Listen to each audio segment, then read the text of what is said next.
mensagem da Palavra de Deus, eu também quero trazer para você uma mensagem da parte de Deus para o seu coração. Prepare o seu coração, louvado seja Deus. Deus tem uma mensagem para você. Vou trazer aqui uma mensagem bem didática para que você possa entender o poder sobrenatural de Deus sobre a tua e sobre a minha vida. Se você tem sua Bíblia, eu peço a você que abra a sua Bíblia aí no Evangelho de João, no capítulo 8, do verso 10 e verso 11. Evangelho de João, capítulo 8, verso 10 e verso 11. E diz assim: E endireitando-se Jesus, e não vendo ninguém mais do que a mulher, disse-lhe: Mulher, onde estão aqueles teus acusadores? Ninguém te condenou? E ele disse: Ninguém. E ela disse: Ninguém, Senhor. E disse-lhe Jesus: Nem eu também te condeno. Vai e não peques mais. Louvado seja Deus. Meus irmãos, esta passagem, ela nos fala de uma mulher que foi pega em ato de adultério. E na lei de Moisés, este ato, ele era digno de morte, tanto para o adúltero quanto para a adúltera. Se você for buscar no livro de Levítico, busque aí, livro de Levítico, capítulo 20, no verso 10, que diz assim: Também o homem que adulterar com a mulher de outro, havendo adulterado com a mulher do seu próximo, certamente morrerá o adúltero e a adúltera. Mas antes deste episódio, Jesus ele foi para o Monte das Oliveiras, lá no jardim do Getsêmani, ele foi orar. Este era o seu lugar aonde ele costumava estar orando. Era o seu lugar secreto, era o quarto de guerra de Jesus, era o jardim do Getsêmani, onde ele costumava estar sempre orando, buscando ao Pai. Ali Jesus ele se preparava em oração para as batalhas que haveria de enfrentar. Isso, meus irmãos, nos ensina que devemos estar em constante oração, nos preparando para as batalhas que a vida vai nos propor. Em oração nós ficamos revestidos de poder. Pode vir as lutas, as tempestades, as dificuldades, mas nós estamos revestidos em oração, louvado seja Deus, preparados para a guerra, preparados para a batalha.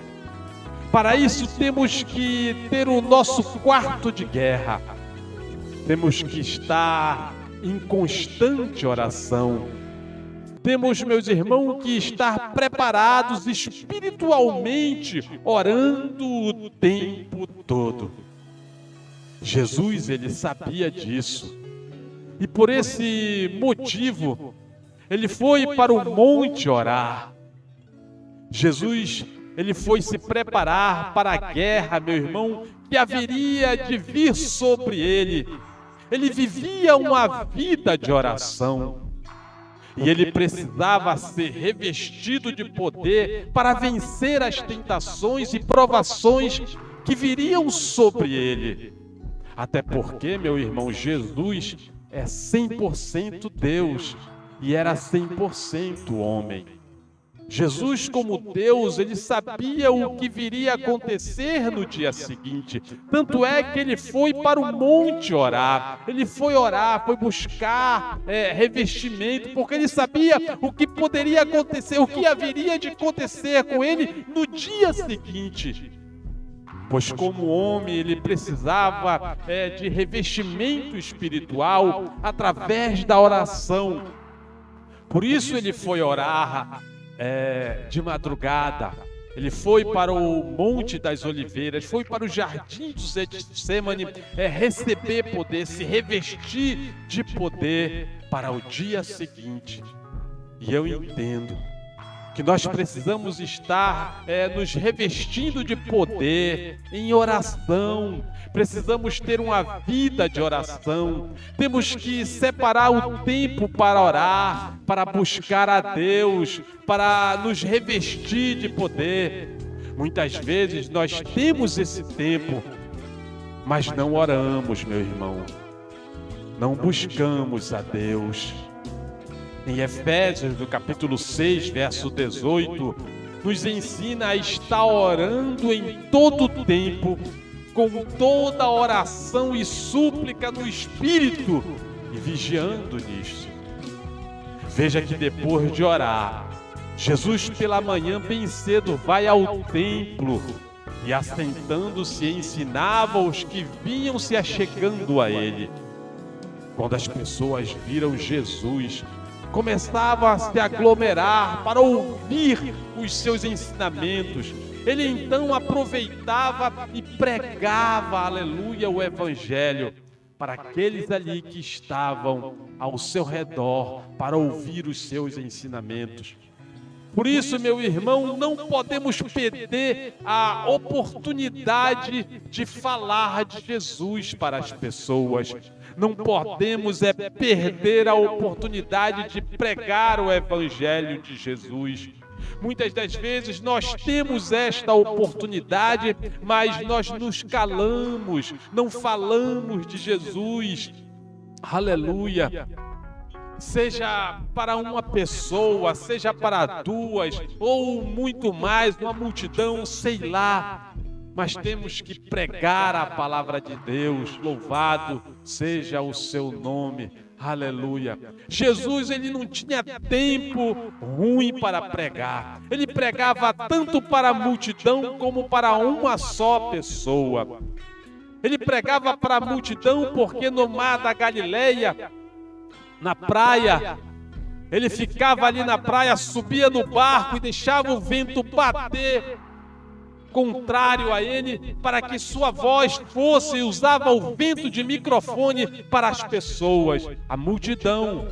Mas também ele pregou para uma pessoa só. Aleluia. Ele pregou para Nicodemos. Aleluia. Estava de noite com ele e ele falava, aleluia, do Evangelho, do nascer de novo. Glória a Deus. Aleluia. Jesus, quando chegou no templo e viu as pessoas ao seu redor, ele começa a ensiná-las, começa a falar, aleluia, da palavra. E todos ali se maravilharam dos seus ensinamentos. Todos se admiravam da sua maneira de falar, de ensinar, de pregar. Porque Jesus, ele ensinava com autoridade, com conhecimento, com sabedoria. Louvado seja o nome do Senhor. Aleluia. Por isso todos queriam ouvir Jesus falar, porque ele pregava diferente dos fariseus, pregava com autoridade. E de repente começa um alvoroço entre o povo. Surge então um tumulto entre as pessoas. Os fariseus e os escribas também, eles pegaram uma mulher que foi apanhada em flagrante adultério e levaram até Jesus. Glória a Deus.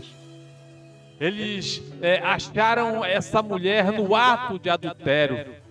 Aproveitaram para tentar acusar Jesus em alguma falha. Tentaram fazer com que Jesus tropeçasse em suas próprias palavras. Veja que no verso 3 do capítulo 8 do Evangelho de João, os escribas e os fariseus, eles arrastavam essa mulher e colocaram-la no meio e disseram: mestre, esta mulher foi apanhada em flagrante adultério. No verso 5 diz: ora, Moisés nos ordena na lei que as tais sejam apedrejadas. Tu, pois, o que dizes? Eles falavam isso tentando pegar Jesus para ter do que acusar a ele de alguma falha, de alguma forma eles tentavam acusar Jesus. Eles procuravam algo para tentar incriminar a Jesus. Eles tentaram pegar Jesus em suas próprias palavras. Mas, meus irmãos, como pegar Jesus em suas próprias palavras, se Ele é a própria palavra? Jesus é a própria palavra encarnada. Aleluia. João, no capítulo 1, verso 1 até o verso 3, diz que no princípio era o Verbo. O Verbo é a palavra. O Verbo estava com Deus. A palavra estava com Deus. Jesus é a palavra. Jesus é o Verbo que estava com Deus. E o Verbo era Deus. Jesus é a própria palavra. Jesus, Ele é Deus, Ele é o Verbo encarnado, é a palavra, aleluia. E diz mais no verso 2 e no verso 3, meus irmãos, Ele estava no princípio com Deus, todas as coisas foram feitas por Ele, e sem Ele, nada do que foi feito se fez. No verso 14 do Evangelho de João, diz que o Verbo se fez carne e habitou entre nós. O próprio João Batista, ele testifica de Jesus dizendo, o que vem após mim é antes de mim, porque foi primeiro do que eu. Veja só, ele estava dizendo que Jesus apareceu depois de João, mas já existia antes do nascimento de João. Glória a Deus. Confirmando, meu irmão, o que está escrito no verso 2 e no verso 3 de João, que diz: Jesus estava no princípio com Deus e todas as coisas foram feitas por Ele, e sem Ele nada do que foi feito se fez. Louvado seja o nome do Senhor Jesus. Mas os fariseus, eles queriam confundir Jesus para que ele tropeçasse em suas próprias palavras. Tentaram pegar Jesus na lei de Moisés. Porém, ele, Jesus, que é a palavra, ele mesmo escreveu a lei. Ele estava com o Pai quando Deus escreveu nas tábuas de Moisés a lei. E como, meu irmão, tentar pegar Jesus na lei se ele, o Pai, o Espírito Santo estavam juntos quando a lei de Moisés foi escrita nas tábuas de pedra? Aleluia! Porém, esse fato tem alguns pontos. Aleluia! E o primeiro ponto era que se Jesus mandasse apedrejar a mulher, ele estaria indo contra o que ele pregava, porque Jesus pregava o amor, Jesus pregava o perdão, e ficaria então desacreditado entre os que o seguiam. O segundo ponto é que os judeus eram regidos pelas leis de Roma, que quem poderia condenar alguém à morte era só os romanos, através do seu julgamento. E eles tentavam ver se Jesus se embaraçava com isso. Veja o que diz em João no capítulo 18, verso 31. Quando os fariseus, eles levaram Jesus para ser condenado, Pilatos disse a eles que julgasse Jesus nas suas próprias leis. Porém, eles responderam que não tinham o direito de executar ninguém, pois eram regidos pelas leis de Roma. E aí eles tentaram Jesus, louvado seja o nome do Senhor. O terceiro ponto é que a lei de Moisés fala em Levítico, no capítulo 20, no verso 10, que o adúltero e a adúltera teriam que morrer. Porém, eles levaram apenas a mulher para que fosse julgada por Jesus. E onde, meu irmão, estaria o homem neste caso? Seria mais um ponto em que eles poderiam dizer que Jesus não conhecia a lei de Moisés e ficaria aí desacreditado. Aleluia! Mas Jesus, inclinando-se, começou a escrever na terra com o seu dedo. Isso nos faz entender, meus irmãos, que Jesus, o Pai e o Espírito Santo estavam juntos escrevendo nas tábuas de Moisés a lei. E eu entendo que você, meu irmão, escreve a sua história, se envolve com o pecado, começa a se embaraçar com as coisas desse mundo. Mas Jesus é aquele que apaga os seus pecados, apaga as tuas iniquidades, aleluia, as tuas transgressões e escreve uma nova história na tua vida. Louvado seja o nome do Senhor. Jesus, ele tem a caneta que vai escrever a tua história. Basta, meu irmão, você entender que o sacrifício que Jesus fez naquela cruz não foi em vão. Ele é quem muda a história da tua vida, escrevendo uma nova página para você, uma nova história para você. Os fariseus, eles levaram aquela mulher até Jesus, citaram a lei de Moisés, esperando que Jesus dissesse alguma coisa e levasse aquela mulher à condenação de morte. Mas Jesus se inclina e começa a escrever com o dedo no chão. Aleluia. E os fariseus, como insistindo, eles perguntam para Jesus: e tu, pois, que dizes? Jesus levanta-se e responde lá no verso 7 do capítulo 8 do livro de João e diz: aquele que dentre vós está sem pecado, seja o primeiro que atire pedra contra esta mulher. Aleluia, aleluia, glória a Deus. Veja que Jesus nos ensina, meu irmão, o poder do perdão. Só Ele tem esse poder de perdoar as tuas transgressões, os teus pecados e todas as tuas iniquidades. Jesus trouxe o perdão para aquela mulher e escreveu, meu irmão, uma nova história em sua vida.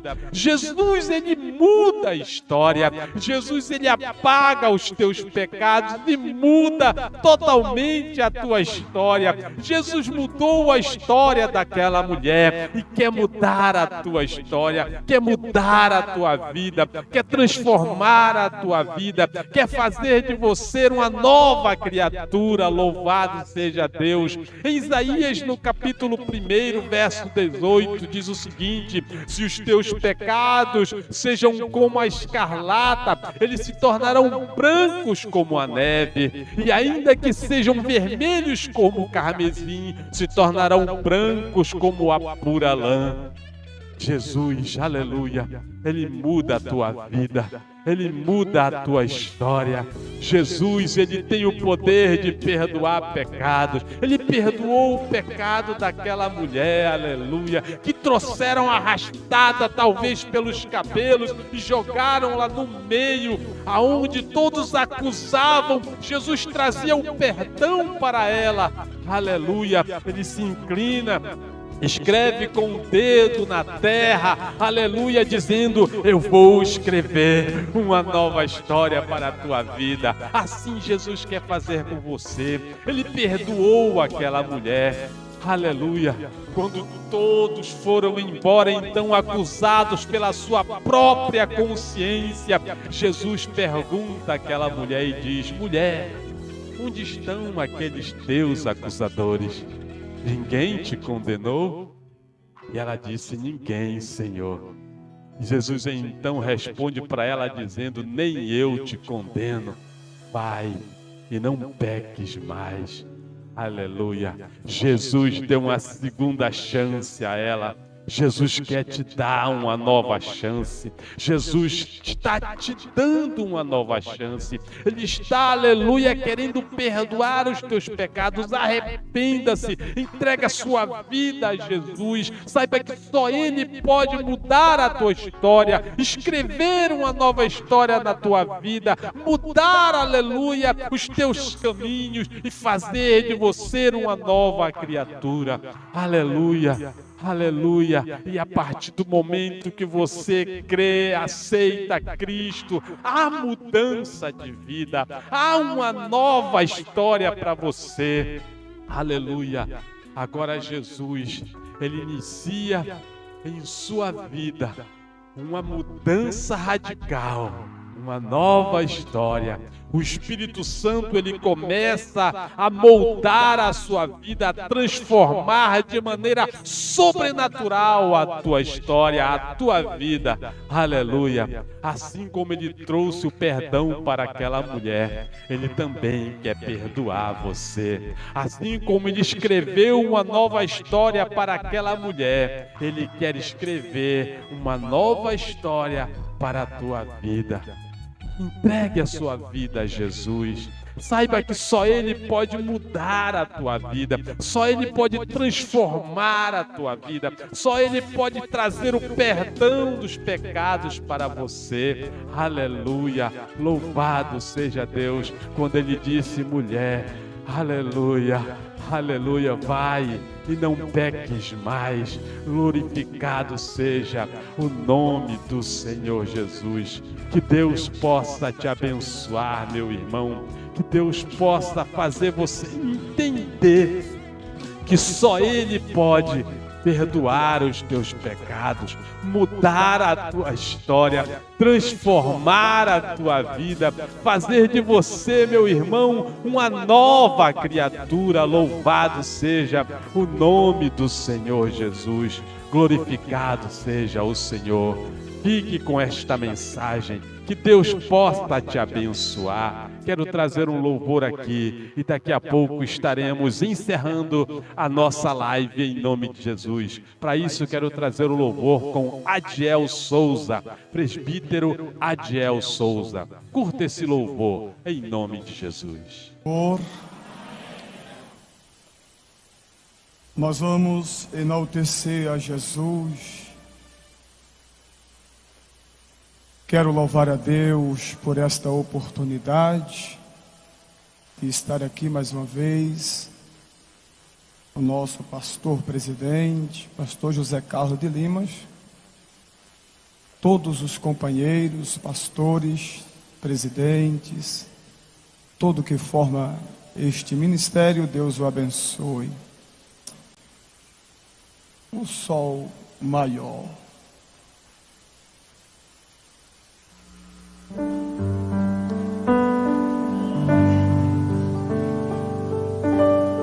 Fechando eu os olhos meus, eu posso ver Jesus na cruz. Seu sofrimento é demais, é até difícil imaginar que alguém consiga aguentar sofrer assim. Prego nas mãos, prego nos pés,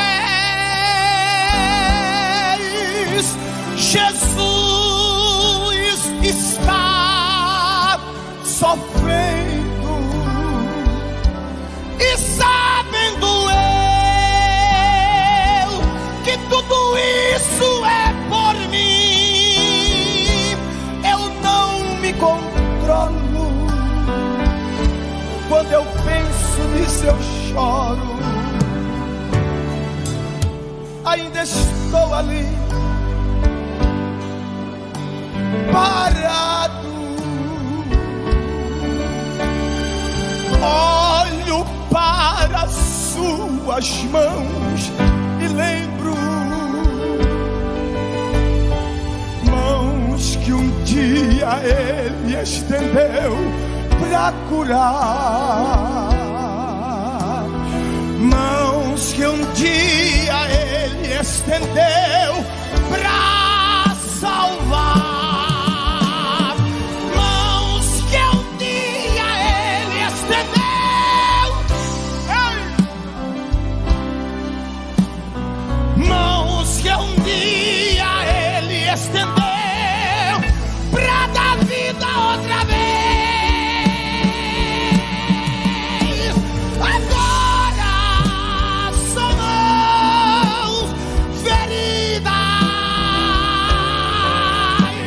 furadas, marcadas, cicatrizes.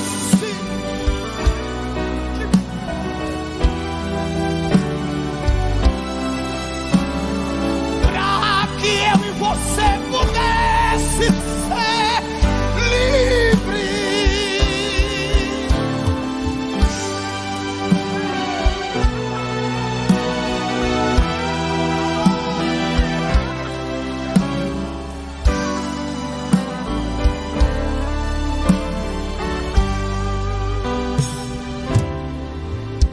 Ainda estou ali, parado, olho para suas mãos e lembro, mãos que um dia Ele estendeu para curar, mãos que um dia Ele estendeu